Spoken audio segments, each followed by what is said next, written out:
Tahukah kamu apa itu bulan imunisasi anak sekolah?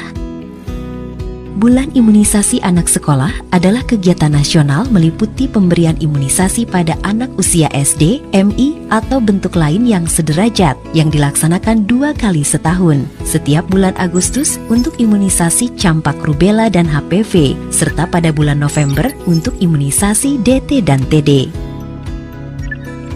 Kegiatan BIAS bertujuan memberi imunisasi kepada anak usia sekolah agar terhindar dari penyakit campak, rubella, tetanus, difteri, dan kanker leher rahim. Apa saja jenis vaksin yang diberikan dalam pelaksanaan BIAS?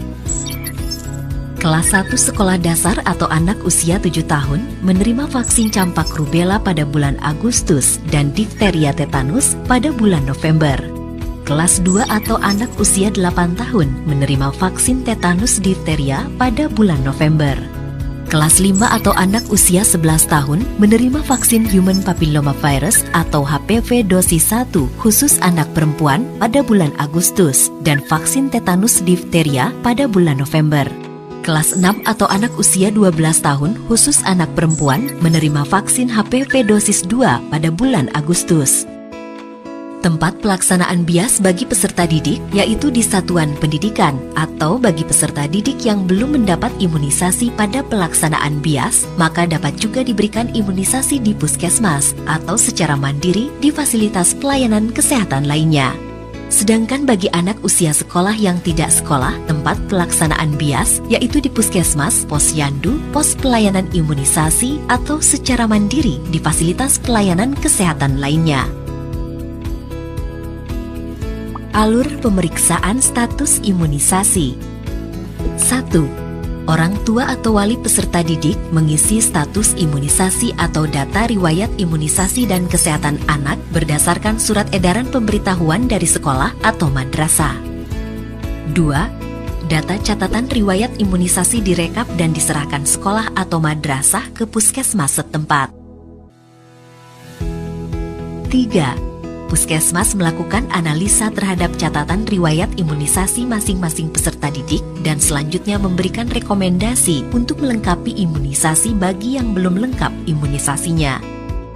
4. Puskesmas menetapkan status imunisasi lengkap dan belum lengkap pada setiap peserta didik berdasarkan hasil analisis dan pemetaan catatan riwayat imunisasi peserta didik. 5. Puskesmas menyerahkan status imunisasi dan rekomendasi imunisasi yang harus dilengkapi oleh peserta didik yang status imunisasinya belum lengkap ke sekolah atau madrasah.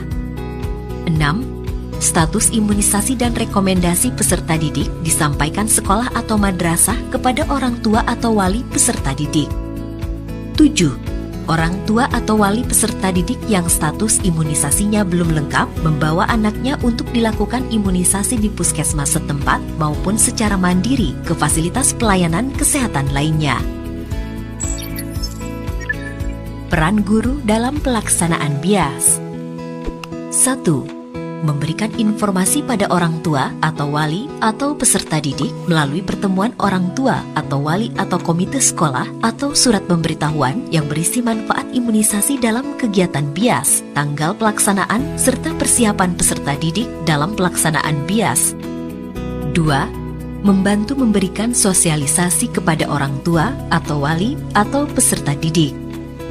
3. Memberikan data peserta didik yang menjadi sasaran BIAS dan akan diimunisasi. 4. Membantu menyiapkan ruangan pelaksanaan imunisasi dan ruang tunggu setelah pemberian imunisasi. 5. Membantu mengatur alur pelayanan imunisasi pada hari pelaksanaan BIAS. 6. Membantu pencatatan hasil imunisasi pada kartu imunisasi anak dan atau buku rapor kesehatanku. 7. Melaporkan pada petugas kesehatan bila ditemukan kasus diduga kejadian ikutan pasca imunisasi atau KIPI. Yuk pelajari lebih lanjut informasi mengenai BIAS pada laman ditpsd.kemdikbud.go.id/hal/usaha-kesehatan-sekolah.